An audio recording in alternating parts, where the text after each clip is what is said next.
반갑습니다. 사순절 32번째 날 3월 21일 목요일 새벽 하나님께 올려드립니다. 함께 찬송가 412장 부르십니다.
오늘 말씀은 고린도후서 5장 11절에서 15절까지, 고린도후서 5장 11절부터 15절까지의 말씀입니다. 오늘 저녁에 우리 사랑방 리더단 모임, 소그룹 준비 모임 온라인으로 있는 것 기억해 주시고 함께 해 주시기 바랍니다. 주신 말씀 함께 읽겠습니다. 우리는 주의 두려우심을 알므로 사람들을 권면하거나 우리가 하나님 앞에 알려졌으니 또 너희의 양심에도 알려지기를 바라노라. 우리가 다시 너희에게 자천하는 것이 아니요 오직 우리로 말미암아 자랑할 기회를 너희에게 주어 마음으로 하지 않고 외모로 자랑하는 자들에게 대답하게 하려 하는 것이라. 우리가 만일 미쳤어도 하나님을 위한 것이요 정신이 온전하여도 너희를 위한 것이니 그리스도의 사랑이 우리를 강권하시는도다. 우리가 생각하건대 한 사람이 모든 사람을 대신하여 죽었은즉 모든 사람이 죽은 것이라. 그가 모든 사람을 대신하여 죽으심은 살아있는 자들로 하여금 다시는 그들 자신을 위하여 살지 않고 오직 그들을 대신하여 죽었다가 다시 살아나신 이를 위하여 살게 하려 함이라. 오늘의 기도 제목, 나에게 생명 주신 그리스도를 위해 살게 하소서. 나에게 생명 주신 그리스도를 위해 살게 하소서.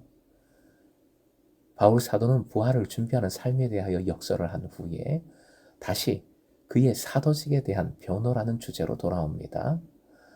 11절, 주의 두려우심이란 하나님을 대신하여 심판을 행하실 재림 예수님에 대한 두려움을 뜻합니다.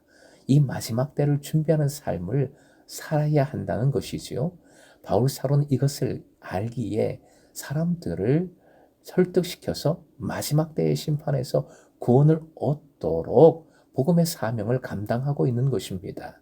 사도의 일은 오직 순수함으로 영혼에 대한 사랑으로 이루어집니다. 바울 사도는 고린도 교인들도 사도로서의 그의 일이 순수함으로 사랑으로 이루어지고 있음을 그들의 양심에 비추어 알아줄 것을 소망합니다. 12절에는 대적자의 모습이 담겨 있지요. 그들은 자천, 스스로 추천합니다. 그들은 마음이 아니라 외모로 모든 일을 행하고 자랑합니다. 즉 사람들 눈에 띄는 것으로 자신들을 드러내고자 합니다. 그들은 그들의 영적인 능력과 이적 행함을 자랑합니다. 그들은 보냄을 받았다는 것을 자랑하기 위해 번듯한 추천장을 가지고 다닙니다. 바울 사도는 이 모든 것을 육적인 태도라고 평가합니다. 사실 바울 사도는 이런 것들이 필요 없다 했습니다. 자기 자신을 스스로 칭찬할 필요가 없습니다. 성령께서 보증이 되어 주실 것이고 선교의 열매인 고린도 교회와 교인들이 증인이자 증거입니다. 그러니 고린도 교회 교인들이 오히려 사도 바울을 자랑해야 합니다. 고린도 교회 교인들이 바울의 적대자들이 가하는 비난이나 공격을 막아내고 그들의 실체를 온전히 파악해야 합니다. 오히려 대적자들을 분별하고 사도 바울을 변호해야 하는 것이지요. 대적자들의 특징을 기억하십시오. 그들은 마음속에 있는 것을 사람들에게 드러내지 않습니다. 가면을 쓰고 입에 발린 행동과 말을 서슴지 않습니다. 이런 것에 대하여 사람들은 생각보다 참 쉽게 속아 넘어갑니다. 외모로 판단하기 때문이지요. 보이는 것으로 판단하기 때문입니다. 나에게 좋으면 좋은 것이라 생각하기 때문입니다. 그래서 자꾸 거짓의 영이 충만해집니다. 육적인 태도에서 벗어나 스스로 정직하고 솔직하게 나누십시오. 중심을 보시는 우리 하나님 안에서 코이노냐를 소그룹 나눔으로 이루어 가십시다. 무엇보다 모든 것의 중심을 보시는 주님 안에서 성령 충만함으로 거짓의 영을 분별해야 하겠습니다. 바울 사도는 자신의 순수성, 진실성을 13절에서 대조적인 표현으로 강조합니다. 정신이 나간 것과 정신이 온전하다는 표현 모두 사도 바울 자신이 다른 사람들로부터 들었던 말이었을 것입니다. 방언을 하든 예언을 하든 알 수 없는 일을 하든 알 수 있는 일을 하든 이해가 되는 모습을 보이든 이해가 되지 않는 모습을 보이든 모두 중심을 보시는 하나님을 위한 것이고 또한 복음을 위하여 사랑으로 섬겨야 할 고린도 교회 교인들을 위한 것입니다. 영혼들을 위한 것입니다. 결국 그 모든 것의 목적은 사랑입니다. 14절 사랑으로 행하는 일입니다. 그리스도의 사랑이 역사하는 일입니다. 이 모든 섬김을 추진하는 힘은 사도 자신이 그리스도의 사랑에 메인바 되었기 때문에 진심으로 나오는 것입니다. 바울 사도가 메인 사랑은 예수 그리스도의 십자가 죽음입니다. 모든 사람을 대신하여 죽으심으로 모든 사람이 죽은 것과 같습니다.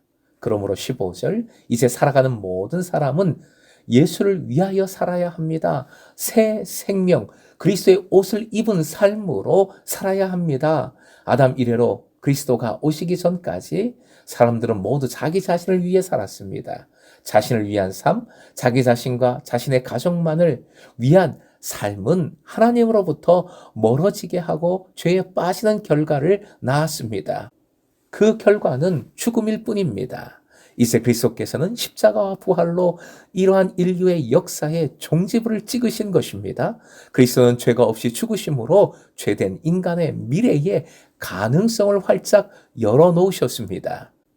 주께서 여신 그 가능성이란 자기 자신을 위한 삶에서 벗어나 예수 그리스도를 위해 사는 삶으로의 방향 전환입니다. 주님을 사랑하고 주님 안에서 이웃을 사랑하는 새로운 삶을 살아가는 것이지요. 사랑하는 예배자 여러분, 15절 그리스도를 가리키는 분사 구문의 내용에는 그리스도의 죽음과 부활이 모두 담겨 있습니다. 다시 이렇게 옮겨서 읽겠습니다. 시작.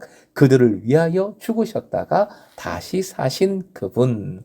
오늘도 예수 그리스도의 사랑 안에 거하십시오. 그 사랑을 끊을 수 없습니다. 그 사랑이 힘이 되고 소망이 되고 기쁨이 되고 모든 것이 됩니다. 그 사랑을 붙들 때 거짓과 외식도 스스로 빠지지 않고 또 분별할 수 있습니다. 그 사랑으로 사랑하여 함께 새롭게 살아나는 삶을 살아가는 금성의 제자 되시길 주님의 이름으로 축원드립니다. 사순절 32번째 날의 결단 이렇게 화면 보시고 외치겠습니다. 내 삶의 방향을 예수 그리스도로 향하자. 그리스도의 사랑으로 사랑하자. 아멘.